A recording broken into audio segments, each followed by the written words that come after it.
Right guys, welcome back. We've got one sick battery here. So this is a 72 volt battery, the one with cell 6 that was dodgy. I've just stripped it apart and found something not very good at all. Look at this. So my guess here is that something, probably something to do with my welding, has ended up being high resistance or something, and it's melted this bit of nickel. Obviously caused some sort of issue here.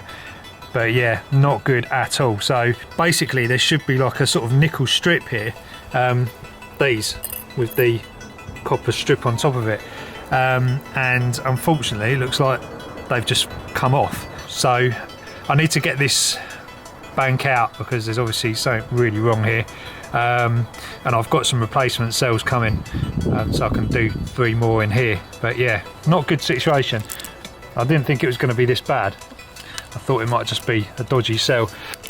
The only issue is trying to extract that bank from the others, because you've obviously got weldings on here, and I think this has come loose there, so that should be alright, that one. So I should be able to just bend that, maybe just bend it in half to undo this, because I can't really stick anything metal in here because it could short out on the other cells. It's a pain trying to extract sort of banks of cells like this. You can use a Dremel to do it very lightly and then just sort of cut away the metal, but yeah, that is the situation. So I've got the bank out. Look at this, that is not good. Dodgy bank, the cells.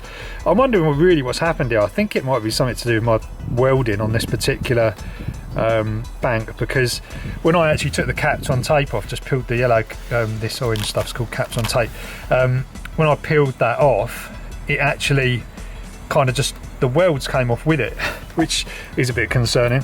So there's my little welded strips with the copper bar on it. It's basically just a copper bit of wire to try and share the current out. You can see them on the others. You know, not necessarily the most elegant way of doing it, but it sort of works.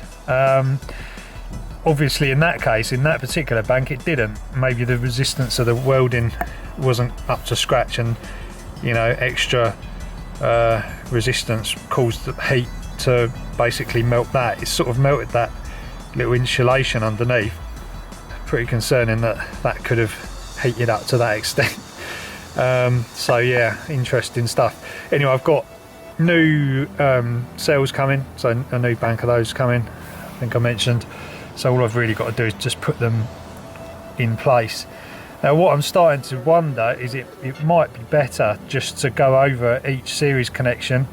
I mean, I've checked all the others, there don't seem to be any signs of heat on any of the others. Actually, while I think of it, I'll say this pack was actually in a triangle bag on the vapor bike, so it's possible that the movement has kind of buggered up some of these welds, because it was, you know, in a bag, compressed, and you know, it would probably move around a bit off-road.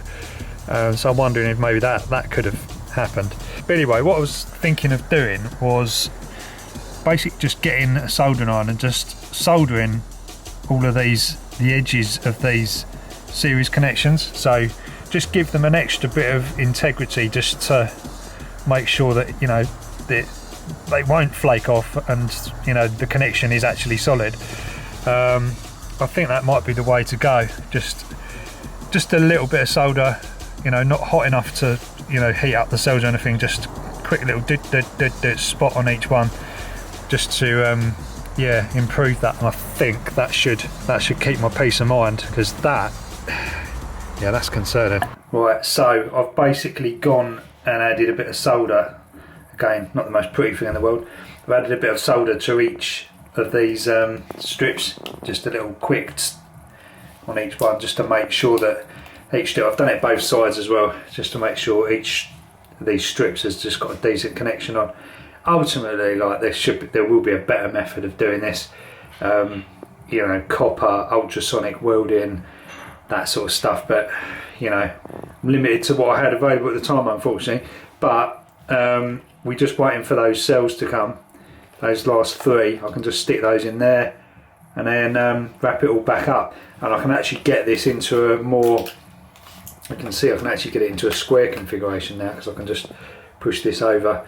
This is the series connection between the two, blocks because I made them as two sort of 36 volt blocks. But yeah, should be good. Get that linked up, and hopefully that will be the end of the problems.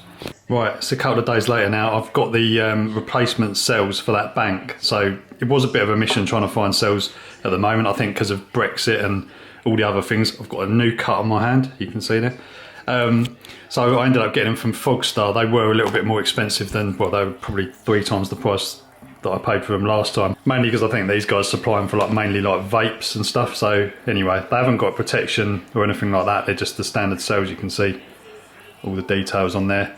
So yeah, what we've got to do now is get them welded up into a parallel bank. There's only 3 in parallel. And then I can stick them into the actual pack and then do the series connections. Also, got a nice domino throttle here as well. Love these throttles, they're really, really good. Right, so I'm just getting these ready for welding. Basically what I've done here is it's not very elegant because I haven't got all my usual stuff, but basically I didn't have any kind of like insulating washers to go on the top of here, so I've actually used Kapton because we are going to heat this up when we do a bit of soldering. We're actually going to weld the nickel onto here, but then you're going to be soldering after, and I'm always a little bit nervous about these insulators, but they are actually pretty good. So I've just used Kapton tape to basically hold these together. There's a little bit of like Gorilla adhesive in there to stop them, you know, kind of flexing, but that is basically ready for the nickel strip to be welded across there, and same on the back. I guess what I should have done first is check the voltage of each cell to make sure all of these cells, even though they've arrived brand new, just to make sure they're all within, you know, quite a close range. Because if they're not, and you connect all the positives and negatives together, then basically you could get a bit of heat if there's a difference in one cell, because the others will basically try to level the same voltage. Also, these are going to be a different voltage to the rest of the pack, but that's not a problem because once I put it in, I can just start it balancing. It should be about the same. I think the pack's about 3.6 volts a cell. These are about 3.5, I think. 3.56, 3.55, 3.56. Right, so the battery for the welder is actually charging up now. Almost done. So my welder uses basically just like a high power lithium battery, just like a LiPo, to do the welds. I just obviously needed to charge it up. So that's good, almost done. Right, I'm outside, got the welder on, so this is my spot welder. There's the battery plugged into it, and there's the probes. It's going to do a couple of little tack welds on there to hold that on. Foot switch is down there, so basically just hit that with the foot and it sends current through the 2 probes and basically makes a joint.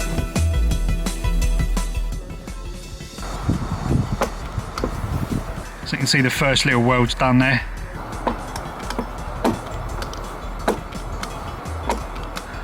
So that's one side done. I've tried to avoid the centre of the cells too much because it's a little bit delicate on the internals, the way these are kind of constructed, these cells. You want to avoid that very centre bit. So let's get the other side done then. So what I like to do is just basically just do like a little quick cross there with the nickel just to make sure it's not going to go bang or anything. It shouldn't do, it's just basically because you're joining the cells, so you might get high current if one of these cells is lower than the other, so always measure these cells. I normally like to use a little rare earth magnet just to hold that nickel in place. Alright, that's the tops done. Bit messy, but I went in quite hard. I just want to make sure these are properly joined. I'm going to stick solder over this anyway just to beef it up. It's only the parallel connection, it doesn't really need to be that thick. It's just that I'm going to be soldering onto these. I'm actually going to solder the series connections on this one, I think. Right, battery's being reassembled, so I've got my beefcake soldering iron. Just waiting for that to heat up. I'm basically going to do like a solder joint across these two with some of this copper wire I've got here. So I'm just basically going to do like 1, 2, 3 across those. I'm not going to bother doing any more spot welding. I'm just going to do it with wire. So one side's done, got the copper across there.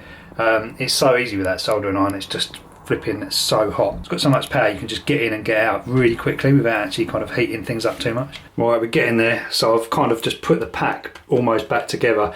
I had to basically put these in line so that I could actually kind of get these terminals in the right place, because it's just, yeah, it's difficult to do it with these two things separated because I've got these kind of like series wires here. But yeah, so I've just basically just scraped off. I found that actually if you kind of really kind of scrape at the nickel, the solder joins even quicker, so you can literally just touch it with that iron and hardly have any heat going in there. It's probably a really good way of doing it. So it's got to do the last 3 copper things and we're going to wrap up and we're done, hopefully. And we're done. So it's a bit of a mission. It's been a bit fiddly, but yeah, it's all good. Just need to wrap this up now. I think I've got one BMS wire that needs to be connected on the other side. But yeah, basically done. I need to check the main voltage actually and just see what, that's too small, that connector. That's too small, it needs to be replaced with something bigger, beefier. Right, I've just fired the BMS up and all is looking pretty good. Each cell is 3.9 volts apart from the cell 6, which is 3.557. So what I'll do now is I'll just start a balancing procedure. Effectively what it will do is just lower the others to 3.5. There you go, so it's balancing. See the night rider lights on there. And every cell that's green is basically going to be discharged. So this is going to get pretty warm. Right guys, so there you go. Battery is in. I've wrapped it up with black Gorilla Tape for now. But yeah, it fits perfectly in there. And it shouldn't move around too much. I'm going to probably get some Velcro straps around there, or some sort of strap mechanism to try and, you know, keep it close. But that controller doesn't get hot, so there's no way that's going to affect that. But that's all good. And the side panel will actually fit back on as well. Got my charge lead up here, got my BMS on and off switch. I've rigged up the 3-position switch to the Savvaton as well, and I have got an on and off switch to go in there, which I'm gonna stick on.